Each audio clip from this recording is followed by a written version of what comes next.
Good morning, students.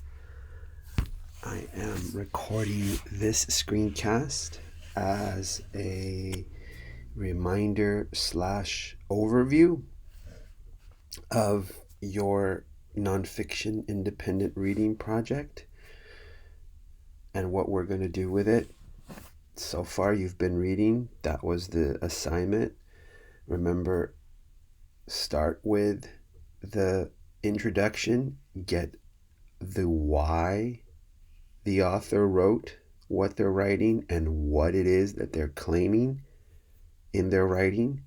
Scan through the table of contents. Each one of the chapters is going to go over a different form of evidence. Go through 3, 4, 5 chapters. Find out how the author is defending their claims, whether they're using charts, graphs, statistics, the results of research studies, personal anecdotes. How is the author defending the claims? And make sure you read the very last chapter, however it is that the author closes, so that you know the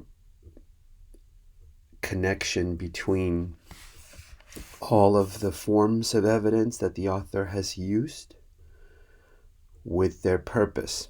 And why are we doing that? Remember, we are reading for 3 things: claims, which is the thesis, evidence, the supporting evidence, and purpose, conclusion.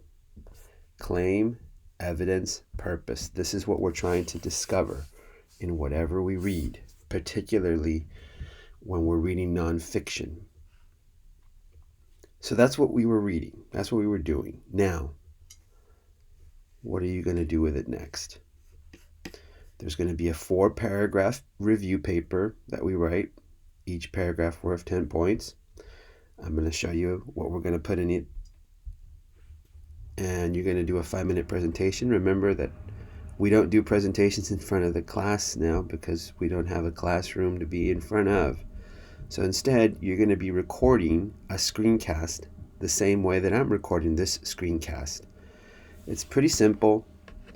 Once you have your information up, like I have this from week 5, which is the assignment that's up, I hit record here because I'm using QuickTime, but that's only on Macs. If you don't have a Mac, you can use this, which is Screencastify.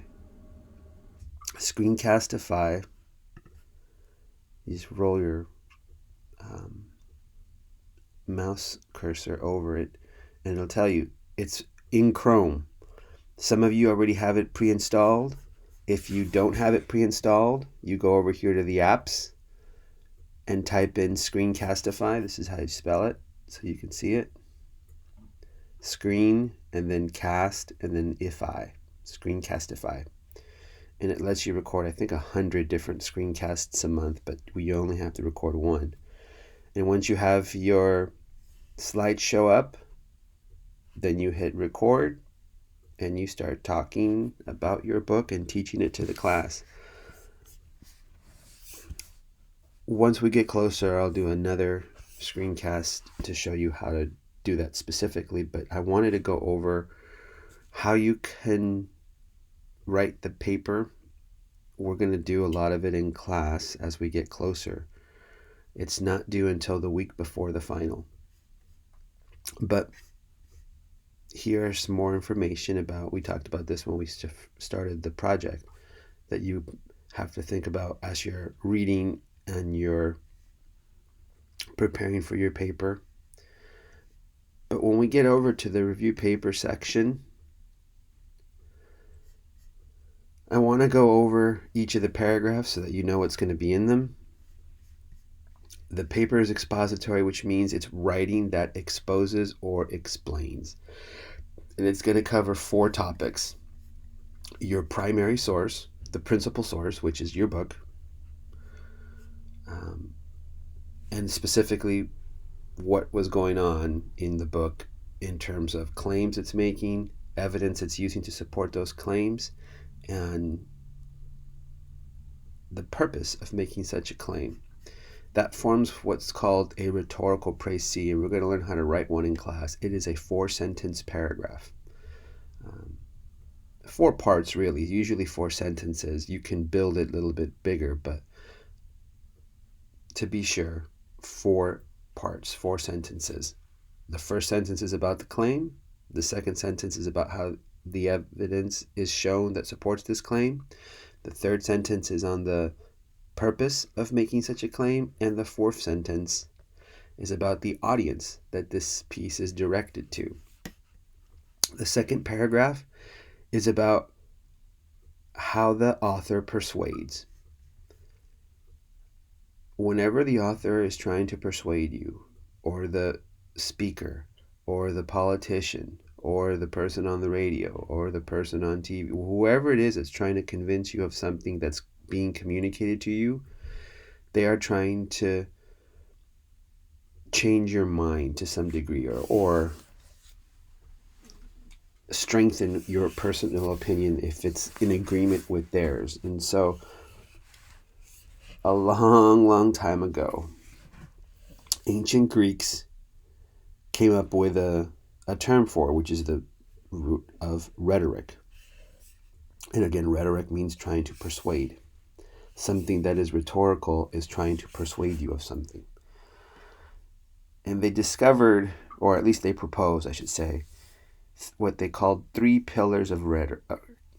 Ethos, which is the Greek word that's the root of ethics. Logos, which is the Greek word that's the root of logic. And pathos, which is the Greek word that is the root of pathetic, which means full of emotion. Ethos is the appeal to credibility. Logos is the appeal to logic. And pathos is the appeal to emotions. So when someone is appealing to credibility, which is what ethos is, and I'll blow those up just a little bit more, they're appealing in the audience to believe them because of who the speaker is. Does the speaker have credentials? Is the speaker believable? When you go to a doctor's or a lawyer's office, you'll find that there are degrees on the wall that establish that they have gone to school and graduated and can discuss these matters based off of that credential that is on the wall.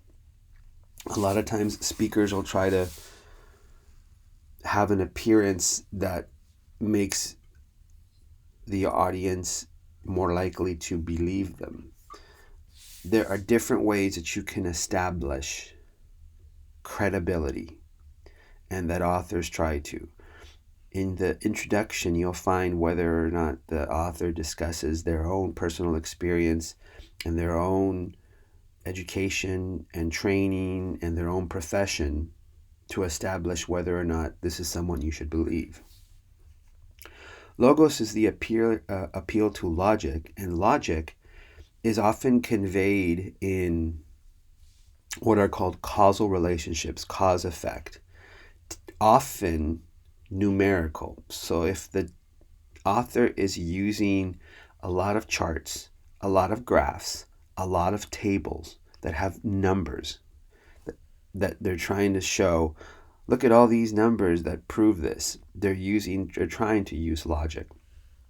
And if they construct their arguments in a way, even if they're not logical, but if they're trying to make them sound logical, it's the appeal to logos.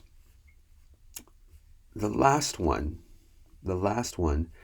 is the appeal to emotion, which is what pathos is. And there are 4 emotions: sad, mad, glad, afraid. If an author, and this is something that happens very frequently, not just authors, but any speakers, you find politicians do this very frequently. You'll find authors who write opinion pieces for newspapers or for magazines or appear on news programming. They often appeal to emotion. And if you're going to say that an author is using pathos to persuade the audience, you have to establish which of the 4 emotions, sad, mad, glad, afraid, that the authors are trying to provoke in people. So this paragraph is about that. The authors establish credibility and attempt to persuade the reader of what they are selling. How does the author do it? This paragraph, so the first paragraph you probably won't have any quotes. Second paragraph, you probably should have some quotes that establish, or that I should say support what it is that you're saying. Paragraph 3, so that's 1, 2, halfway done with the paper. Paragraph 3 is very similar to what you've been doing with your blogs.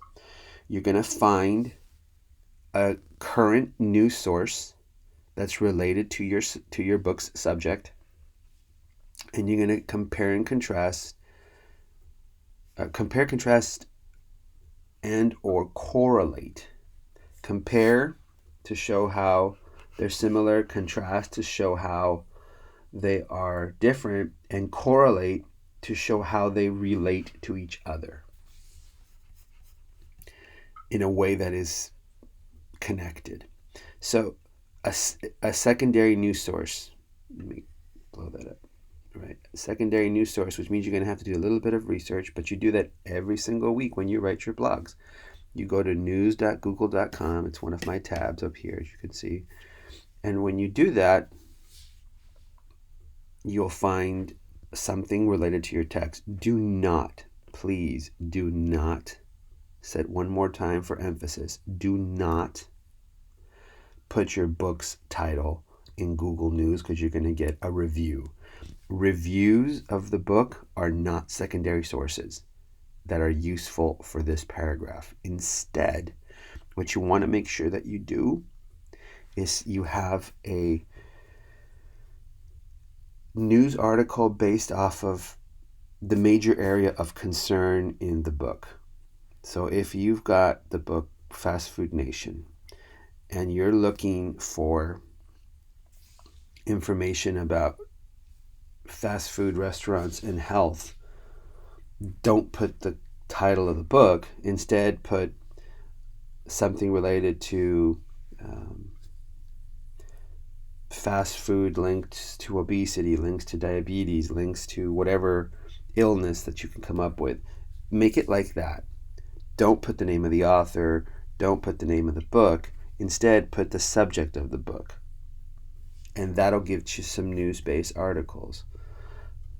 Pick one and be able to compare and contrast it in that paragraph. So you're probably going to have quotes from the news article and quotes from your book in this paragraph.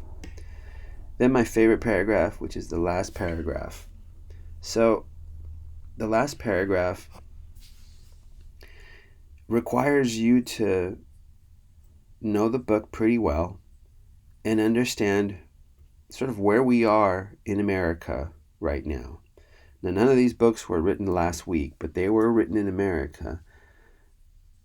And they're making some kind of a comment, whether it's explicit, which is overt, or implicit, which is implied, about America, right? They're making some kind of comment. If we're using Fast Food Nation, for example, it's pretty simple to determine what message that they're sending in that book. Eric Schlosser is talking about how America has become addicted to the simplicity and availability of fast food, and it's definitely affecting the health outcomes of people who continue to eat at fast food restaurants. That's a comment there. America is so busy, we need convenience. America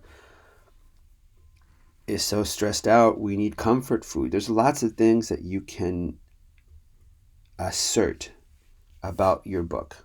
And that's, again, fourth paragraph. What comment is the book making on America? This is an American literature class, so we're going to make that connection. These are the 4 paragraphs. They're not due, as I said, until the week before the final. So you'll have some time to work on it. We'll have some time in class to go over this a little bit more, but I just wanted to make sure that you had a screencast recording that I'll upload to my YouTube channel and link to the updates for our classes. You can find all the information about the books in the week 5 folder. It's still there. All right, everybody. Take care.